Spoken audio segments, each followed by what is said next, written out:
여호와께서 내게 이르시되 모세와 사무엘이 내 앞에 섰다 할지라도 내 마음은 이 백성을 향할 수 없나니 그들을 내 앞에서 쫓아내보내라.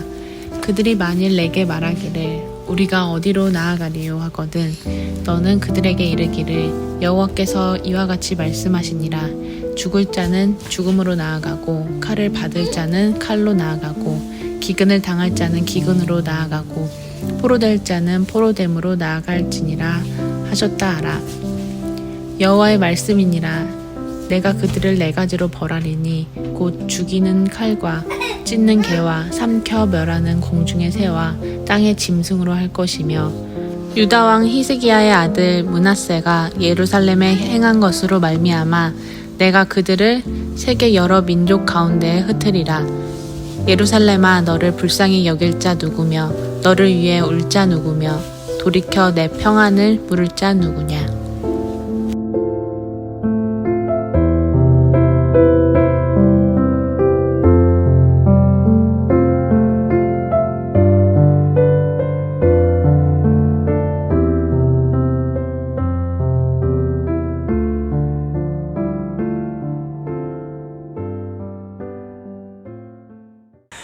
우리 예윤자매가 읽어주는 말씀으로 예레미야 15번째 시간 너를 위하는 자 누구냐? 라는 제목으로 우리 함께 말씀을 나누기를 원합니다. 2019년도 백상예술대상 TV 부문 대상을 받은 분이 계시는데 김혜자 씨라는 분이 받았어요. 다 잘 아시죠? 국민 어머니, 국민 엄마. 그때 그 수상 소감이 매우 눈이 부셨습니다. 그저 스치듯이 던진 멘트인데 그냥 뭐 생각하고 던진 멘트 같지가 않은데 굉장히 큰 울림이 있었습니다. 그때 그 김혜자 씨 특유의 목소리, 우리는 그러면서 시작하는 위로가 필요한 시대를 살고 있는 것 같아요. 우리는 위로가 필요한 시대를 살고 있는 것 같아요. 이 말을 하는데 그 후배 연기자들이 얼마나 울어대든지 그 앞에서 그 공감이 됐기 때문에 그런 거겠죠. 그 앞에 있는 그 김혜수 씨도 막 눈물을, 이민영 씨도 막 눈물, 이민정 씨 눈물을 다 울더라. 진짜 인에서 다 울더라. 그때 저는 알았습니다. 저렇게 화려한 인생을 사는 사람들도 위로가 필요한가 보다. 위로가 필요한 시대. 곱씹어 볼수록 더 맞는 말인 것 같습니다.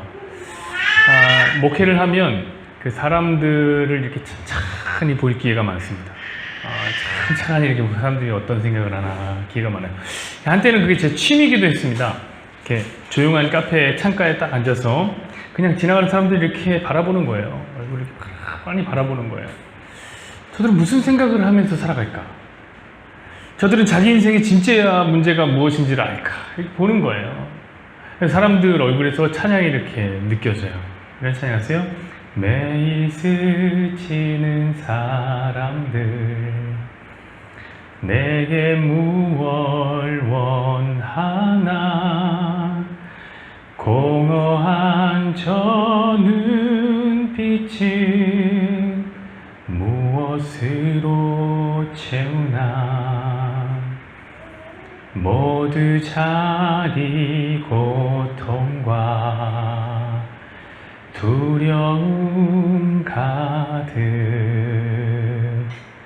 감춰진 울음소리 주님 들으시네. 가사가요? 그냥 거리를 활보하면서 다니는 거예요. 가사가. 진짜 카페에 앉아서 보고 있으면 다들 얼굴이 말이 아닙니다. 뭐가 이렇게 화가 나는 일이 많았나? 왜 얼굴이 저렇게 굳어져 있지? 뭐 안 좋은 일이 있나? 왜 이렇게 슬퍼 보이지? 때론 다들 좀비 같아요. 표정이 없어요. 그냥 터벅터벅 길을 걷고 있는 걸 보면 그게 그렇게 흥미롭기도 하고 한편으로는 슬펐어요. 그동안 그냥 계속 사람들 얼굴을 보고 있습니다. 그렇게 한참을 보고 있노라면 저도 모르게 한숨을 내뱉듯이 나오는 말이 있습니다. 그게 뭐냐면 그래, 참 위로가 필요한 시대야. 여러분은 어떻습니까? 공감하십니까? 우리 모두가 느끼는 이 시대의 아픔이리라 생각이 듭니다. 특별히 요즘이 더 그런 것 같아요. 그렇죠? 이 코로나 시대가 가져온 이 상실의 아픔, 이것은 때로는 알게, 때로는 모르게 우리 삶에 깊숙하게 침투해 있습니다. 월세를 못 내서 쫓겨나는 가게 사장님들, 진짜 그들은 위로가 필요합니다. 생계를 위해서 알바를 해야 되는데 일자리가 없어요. 생활고에 시달리는 우리 대학생들, 위로가 필요합니다. 함께 모이고 싶으나 모이는 것을 금지당한 우리 태박교회를 비롯한 여타의 교회들, 우리는 사회적 동물이라고 불리는 인간인데 모이질 못하니 돈이 돌지를 않고 관계도 굉장히 협소해지는 거죠. 도무지 위로받을 곳이 없는 요즘이다, 이런 생각이 듭니다. 진정 위로가 필요한 시대죠. 이번 주 우리 상훈 집사님과 이야기하는데 그 생생한 삶의 이야기를 전달해 주더라고요. 저는 목회자잖아요. 그러니까 잘 몰라요. 이렇게 온실 속에 갇혀서 아무것도 모릅니다. 근데 세상이라는 이 전선에 나가서 싸우시는 분들은 그걸 다 보이나 봐요. 아는 거예요. 요즘 사람들이 분노가 그렇게 가득하다는 거예요. 어딜 나가지도 못하고 금기시되는 건 또 왜 이렇게 많아? 서로 불신이 팽배하다 보니까 안으로만 고립이 되고 고립이 되다 보니까 썩어가는 거예요. 감정을 표출할 데가 없어요. 그래서 속병이 많이 걸리고 있대요. 그러면서 놀랍게도 우리 상훈 집사님이 앞으로 뜰 주식 하나를 저한테 소개해 주셨습니다. 저는 안 살랍니다. 왜냐면 상훈 집사니까 이제 원수가 될 수는 없기 때문에 살 수가 없습니다. 물론 주식할 돈도 없습니다. 생각해보면 제가 제일 위로가 필요한 사람인 것 같아요. 자, 오늘날을 살아가는 여러분들이요, 여러분 어떻습니까? 여러분을 위해 줄 수 있는 누군가가 옆에 있습니까? 그럼 참 축복받은 거예요. 구입사는 그 축복받은 거예요. 오늘 본문은 보는 내내 우리를 불편하게 하는 말씀입니다. 저는 성경을 읽으면서 위로가 필요했습니다. 하나님, 이렇게 성경을 읽게 하실 바에는 위로를 주십시오. 마음이 막 상하는 거 있죠. 하나님과 예레미야의 대화를 보세요. 9절까지 하나님은 강력한 심판에 대한 메시지를 선포하시는 거예요. 이 심판이 얼마나 견고한 의지를 보이고 계신지 1절을 한번 보세요. 여호와께서 내게 이르시되 모세와 사무엘이 내 앞에 섰다 할지라도 내 마음은 이 백성을 향할 수 없나니 그들을 내 앞에서 쫓아내보내라. 모세와 사무엘이 와서 하나님 앞에 백성을 구해달라고 소리를 쳐도 하나님의 마음을 바꿀 수가 없다는 겁니다. 이런 얘기가 왜 나오냐면 오늘 15장은 사실 14장의 연속이기 때문에요. 연속된 거예요. 14장에 예레미야가 기도했거든요, 사실. 우리 기억하시나요? 이스라엘 살려달라고, 구원해달라고 기도했어요. 제가 지난주에 말씀드렸죠? 기억나시나요? 근데도 안 들어준다고 그랬잖아. 나 안 들어준다, 네가 기도해도. 기도하지 말아라. 여러분 기억하지 못해서 좋아요. 제가 계속 설교를 할 수 있어요. 밥벌이를 할 수 있어요. 어쨌든 그 예레미야의 기도에 대한 답이에요. 야, 네가 아무리 기도해도 소용없다. 네 할아버지 모세가 아니라 사무엘이 와도 안 된다. 안 들어준다. 이 얘기가 연결되는 거예요. 이런 연결. 좀 서운해요. 뭐 이렇게까지 말씀하시나. 여러분, 모세가 어떤 사람입니까? 모세는 하나님께서 이스라엘에게 율법을 주시려고 시내산에서 그 모세를 딱 부르셨어요. 40일 주야를 밤낮으로 가리지 않고 씨름을 하듯이 모세에게 하나님의 말씀을 전해주셨습니다. 근데 바로 그때에 그 시내산 바로 아래서는 우상 숭배판이 열리고 있었습니다. 그 소대가리를 하나 만들어 놓고 소대가리 그 절을 하기 시작하고 그 앞에서 서로 옷을 다 벗고 혼음을 하기 난리 났습니다. 하나님은 이스라엘을 죽이려고 마음 먹으셨습니다. 당연하죠. 하나님 의로운 분이에요. 하나님은 죄와 함께 하실 수 없습니다. 하나님 죄악을 멸하시는 분이에요. 근데 그때 모세가 하나님께 중보합니다. 전멸할 뻔한 이스라엘을 위하여 무릎을 꿇고 이스라엘을 죽이시어도 하나님 나를 차라리 내 생명책에서 쥐어주십시오. 이렇게 기도했던 사람 모세입니다. 근데 하나님 그 기도를 들으시고 마음을 돌이켜주셨다.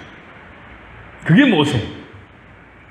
사무엘은 어떤 사람입니까? 사무엘은 최악의 시대, 죄악의 역사를 자랑했던 그 사사시대를 끊어낸 선지자예요.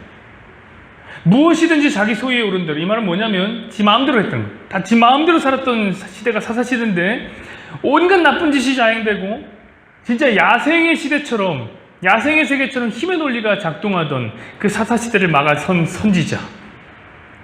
모든 이상이 희귀하여 하나님이 어떤 식으로든지 나타나질 않으며 꿈이나 환상이나 이상이나 이적으로 안 나타나는 암흑의 때를 끊어버리고 하나님의 임재 앞으로 저벅저벅 들어갔던 선지자.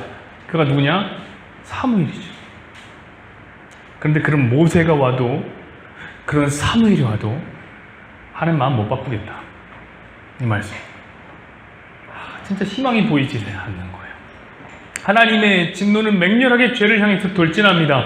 우리 2절 말씀 한번 보시죠. 그들이 만일 내게 말하기를 우리가 어디로 나아가려 하거든 너는 그들에게 이르기를 여호와께서 이같이 말씀하시니라 죽을 자는 죽음으로 나아가고 칼을 받을 자는 칼로 나아가고 기근을 당할 자는 기근으로 나아가고 포로될 자는 포로됨으로 나아갈지니라 하셨다 하라.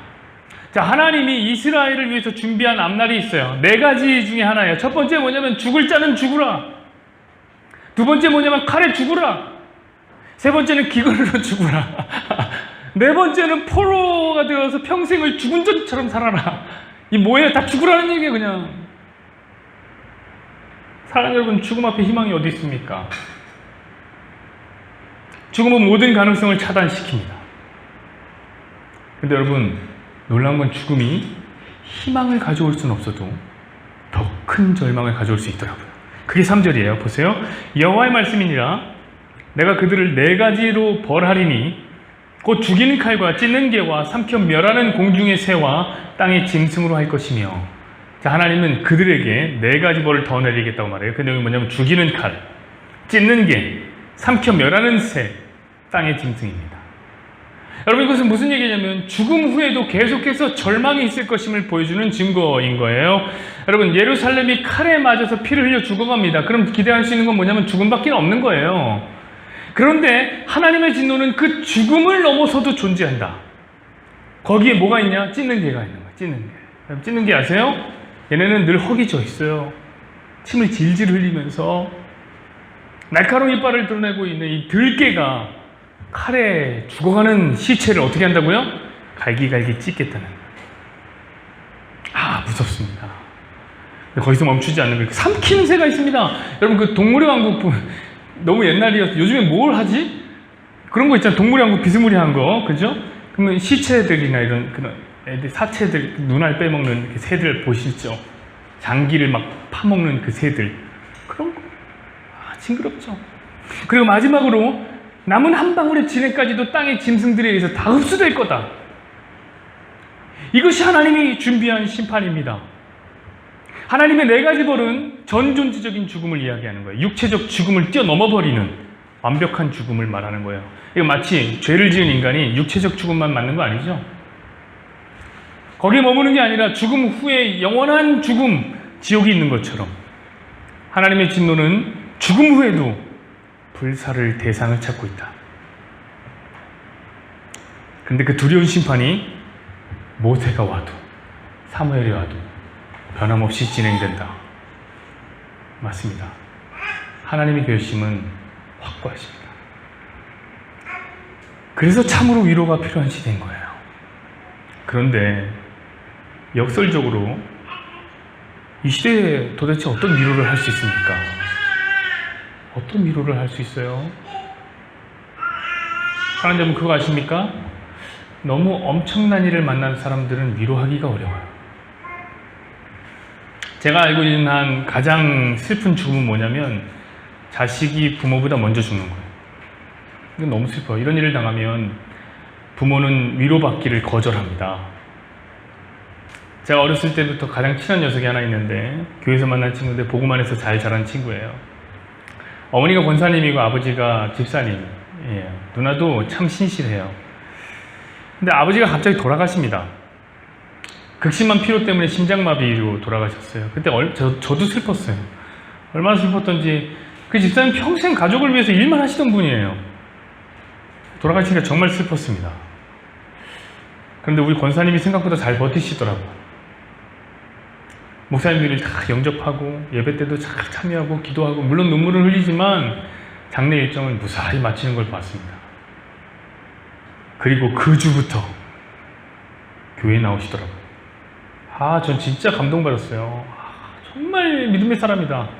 진정으로 죽음도 막을 수가 없는 하나님 사랑을 소유한 믿음의 선배구나. 진짜 감동했어요. 우리 권사님 제가 찬양인도 하니까 기타 쳐 찬양인도 하는데 저 뒤에서 탁 들어오는 거예요. 제가 찬양인도를 하다 그만 눈물이 팡 터져버렸어요. 그런데 그 일이 있고 10년이 못 되어서 그 딸이 죽습니다. 유방암이었는데 온몸에 전이 돼서 죽었습니다. 제가 너무 존경하는 신앙의 선배였는데 너무 허망하게 갔어요. 그 누님의 장례식장에 갔는데 그 공간이 준 그 중압감 때문에 그 너무 무거워 숨도 못 쉬겠는 거 아세요? 그때 권사님 어땠는 줄 아세요? 소리를 지르고 울고불고 난리가 났습니다. 난동을 피우고 하나님 원망하고 기절해요. 또 일어나요. 또 막 소리 지르고 원망하고 장례 예배를 드릴 수가 없는 거예요. 목사님과 전도사님이 갑니다. 아무리 위로해도 전혀 먹히지가 않는데 그만해 안 먹혀요. 그런 거예요. 너무 슬픔이 무거우면 위로받기를 거절하는 겁니다. 예레미야 31장 15절 보시죠. 여호와께서 이와 같이 말씀하시니 라마에서 슬퍼하며 통곡하는 소리가 들리니 라헬이 그 자식 때문에 애곡하는 것이라 그가 자식이 없어져서 위로받기를 거절함도다. 라헬은 자식을 잃은 어머니죠. 위로받기를 거절하는 거예요. 너무 큰 고통 앞에서는 위로를 해줄 수가 없고 어떻게 하는 것이 그를 위하는 건지 가늠이 안 되는 거예요. 막막한 게 그지 없습니다. 그래서 오늘의 이스라엘은 위로가 불가능하다. 왜요? 모든 백성이 곧 있으면 칼에 맞아 죽거나 기근이에 굶어 죽거나 평생 노예가 될 거예요. 여러분, 한 나라가 멸망하는 것은 위로가 불가능해요. 자식을 잃거나 아버지를 잃거나 어머니를 잃거나 하는 정도가 아니란 말이에요. 아버지나 어머니, 딸과 아들, 남녀노소, 부자나 가난한 자 다 심판 앞에 있는 거예요. 자, 누가 누구를 위로합니까? 아니야, 잘 될 거야. 아무 일 없을 거야.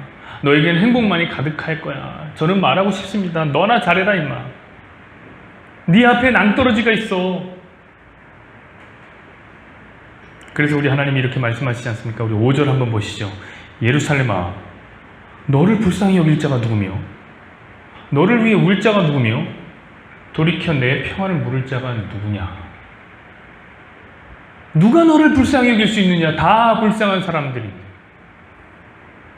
누가 너를 위해 울 수 있느냐? 다 자기 슬픔에 울고 있는. 누가 너에게 평안을 물을 자가 있느냐? 다 절망을 살고 있는데. 그러니까 하나님 평가는 뭐예요? 아무도 예루살렘을 위해 줄 사람이 없다는 거예요. 아무도 예루살렘을 위해서 위로의 말을 전달해 줄 사람이 없다는 겁니다. 그럼 그러나 한번 생각해 보십시오. 예루살렘을 위로했던 사람들이 한 사람도 없습니까? 있지 않나요? 그렇게 괜찮다고 말한 사람, 잘 될 거야 라고 말했던 사람, 평안하다고 했던 사람이 있죠. 그 누굽니까? 우리 계속 공부했는데 거짓 선지자들이죠. 그들은 틈만 나면 이스라엘을 위로하고 다녔습니다.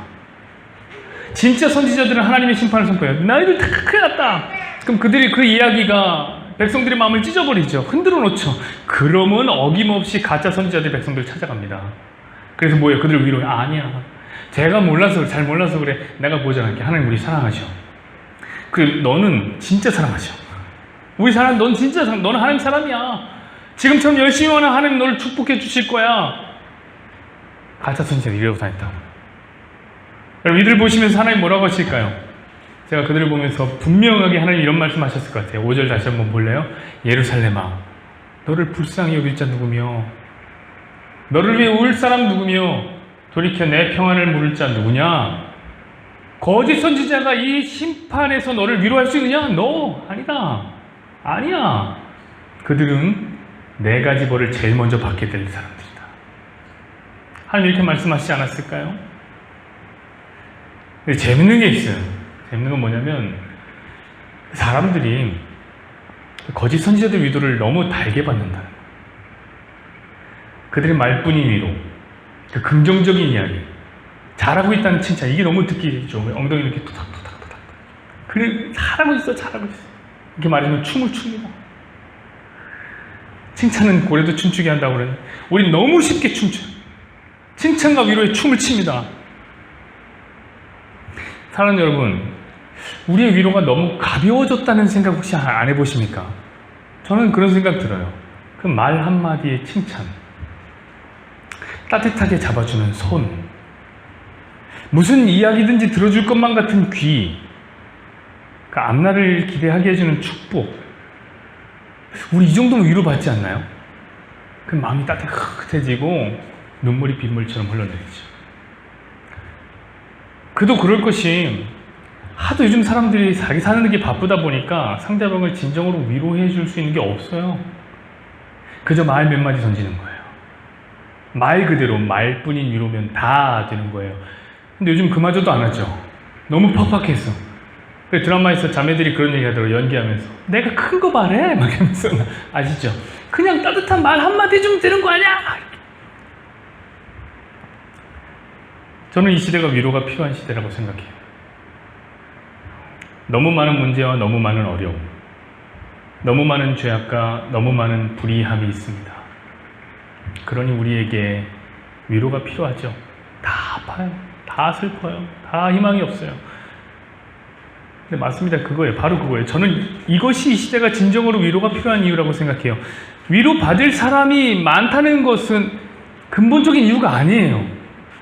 진짜 이 시대가 위로가 필요한 이유는 뭐냐면 다들 아파서 실제로 위로를 해줄 수 있는 사람이 없다는 거예요. 위로받을 사람은 정말 위로받기에 어려운 상황으로 몰려가기 시작하는데 정작 위로해줄 사람들은 다 자기 문제 때문에 아파한다는 거예요. 위로를 해줄 사람은 없고 위로받을 사람만 많은 거예요. 위로자의 부재. 이것이 진정 이 시대가 위로가 필요한 이유입니다. 자, 하나님은 말씀하십니다. 예루살렘아, 너를 위로해 줄 사람이 누구냐? 하나님의 위로는 다르다는 거예요. 진짜 위로는 달라요. 말뿐인 위로는 하나님이 위로를 안 쳐줘요.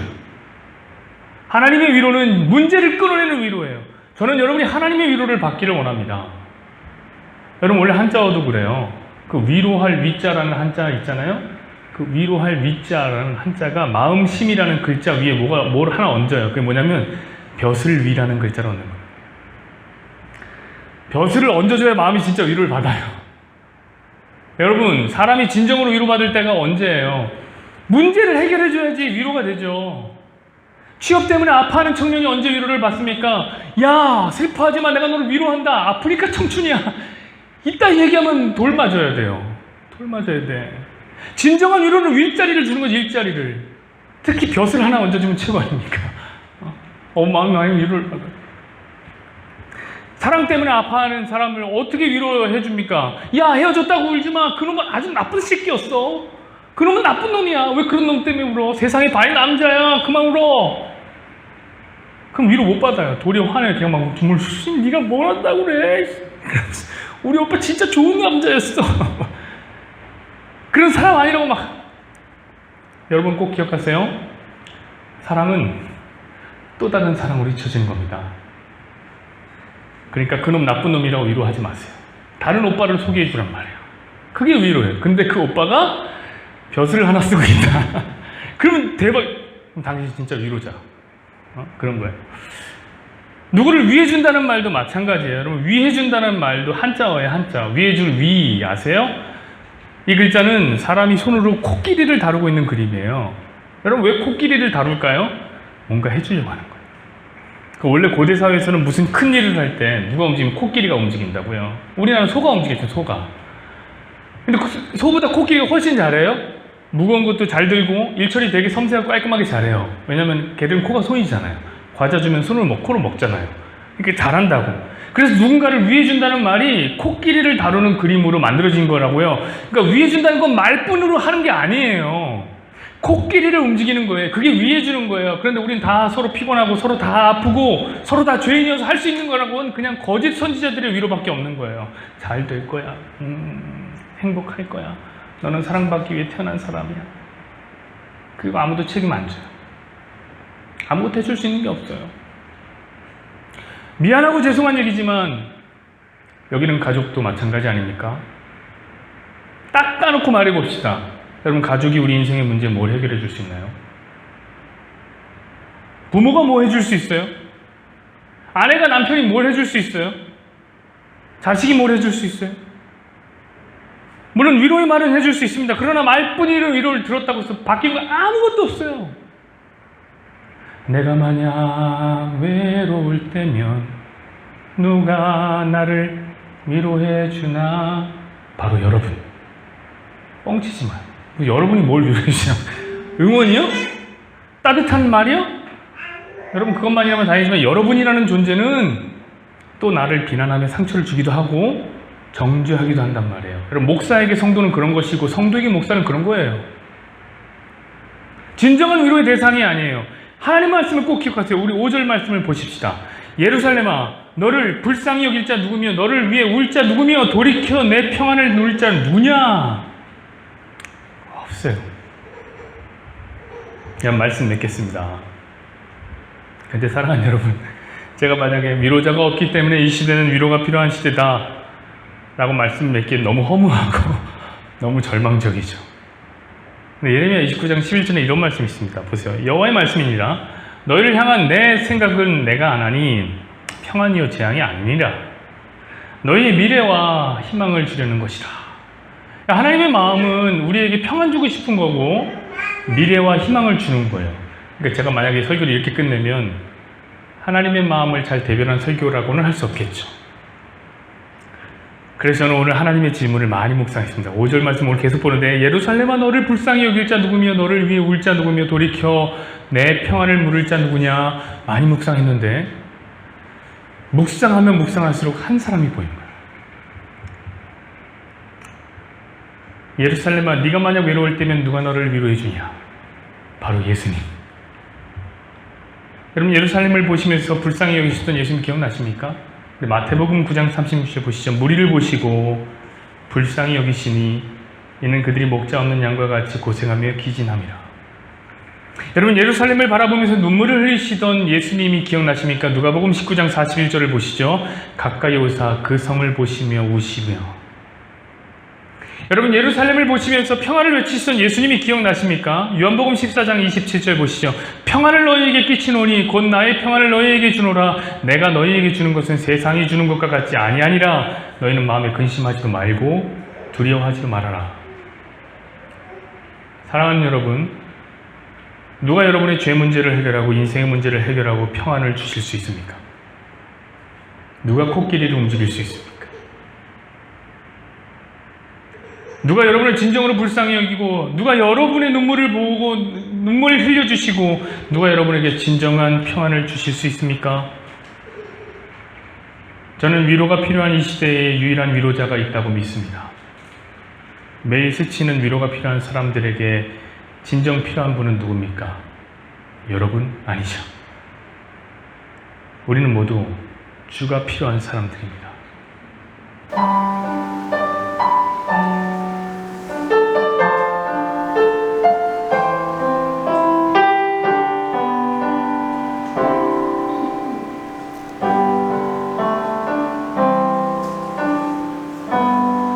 주님과 같이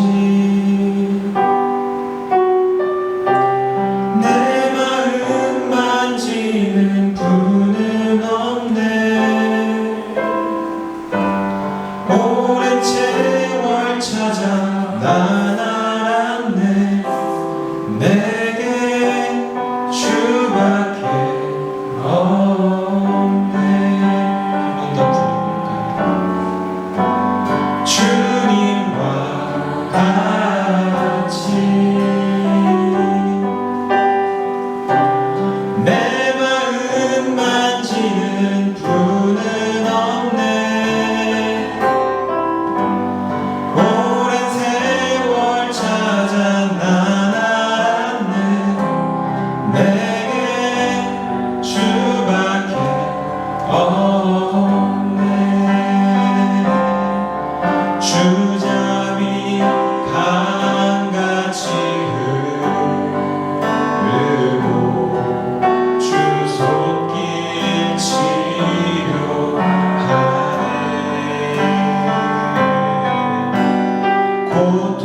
고통받는 자녀 부르시니 주밖에 없네. 주님과 같이 내 마음 만지는 분은 없네.